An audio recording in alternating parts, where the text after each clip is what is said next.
മുറിവേറ്റ കടുവ അധിക ദൂരം സഞ്ചരിക്കില്ല എന്നായിരുന്നു വനം വകുപ്പിന്റെ വിലയിരുത്തൽ. എന്നാൽ കണക്കുകൂട്ടൽ തെറ്റിച്ച് കടുവ വനം വകുപ്പിന്റെ കണ്ണുവെട്ടിച്ച് കടന്നു കളഞ്ഞു. കടുവയെ കണ്ടെത്താൻ പ്രത്യേക പരിശീലനം ലഭിച്ച നായയും ഡ്രോണും ഉപയോഗിച്ച് പകൽ മുഴുവൻ തിരച്ചിൽ നടത്തിയെങ്കിലും ഫലം കണ്ടില്ല. ഇതിനെ തുടർന്ന് കടുവയെ മയക്കുവെടിവെക്കാനുള്ള ഇന്നത്തെ ദൗത്യം അവസാനിപ്പിച്ചു.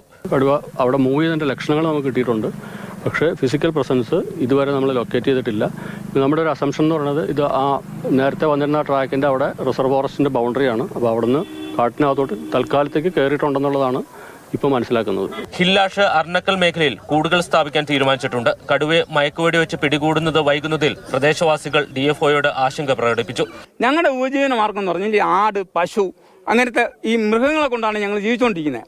അതിനെ ഈ വന്യമൃഗം ഈ ഇടക്കാലം കൊണ്ട് ഈ വന്യമൃഗം വന്ന് ഇങ്ങനെ ശല്യപ്പെടുത്തിയാൽ അത് പിടിക്കാൻ വന്ന ഉദ്യോഗസ്ഥന്മാർ ഇങ്ങനെ അവമ കാണിച്ചാൽ ഞങ്ങൾ എന്ത് ചെയ്യും? തോട്ടം തൊഴിലാളികൾക്ക് ഏത് സമയത്തും സുരക്ഷ ഉറപ്പാക്കുമെന്ന് DFO ഉറപ്പ് നൽകി. ലയത്തിന്റെ ഭാഗങ്ങളായാലും ഇവിടെയുള്ള ഈ ക്യാമ്പ് കണ്ടിന്യൂ ചെയ്യും. സ്റ്റാഫിന്റെ പ്രൊട്ടക്ഷൻ ഉണ്ടാവും. അതുകൂടാതെ കണ്ടിന്യൂസ് ആയിട്ടുള്ള മോണിറ്ററിംഗും തുടരും.